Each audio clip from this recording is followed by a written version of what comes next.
சேலம் மறை மாவட்டத்தின் முன்னாள் ஆயர் சிங்கராயர் ஒரு முறை அவர் மறையுரை ஆற்றுகிற பொழுது இந்த அருட்சகோதரிகள், இந்த ஜூபிலி மாசுக்காக அவர் மறைவுரை ஆற்றுகிற பொழுது அவங்ககிட்ட கேட்டார், அருட்சகோதரிகளே ஜூபிலி கொண்டாட வந்திருக்கிறீங்களே, என்னத்தை நீங்கள் சாதிச்சிட்டிங்க ஜூபிலி கொண்டாடுகிறீங்க அப்படின்னு கேட்டார். அப்போது ஒரு சிஸ்டர் சொன்னாங்க, நாங்கள் சிஸ்டராக இருக்கிறதே ஒரு சாதனை தான் ஆண்டவரே அப்படின்னு சொன்னாங்க அந்த சிஸ்டர். அப்போ அந்த ஆயர் அவர்களை பாராட்டினார். உண்மைதான், அருட்சகோதரி கரோலின் கலா அவர்களுக்கு இன்று ஜூபிலி விழா, இறைவனுக்கு நன்றி சொல்லுகிற இந்த நாளில் இந்த விழா ஏன் கொண்டாடுகிறோம்?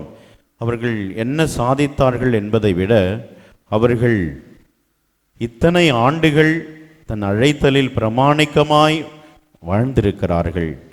தன்னுடைய பணியை, தனக்கு கொடுக்கப்பட்ட பணியை அவர் எந்தெந்த ஊர்களில் எந்தெந்த பள்ளிகளில் அவர் பணி அமர்த்தப்பட்டாரோ அந்த இடங்களில் அவர் முழுமையான ஈடுபாட்டோடு அர்ப்பண உணர்வோடு அவர் பணியாற்றி இருக்கிறார்கள். அதுவே ஒரு பெரிய சாதனை.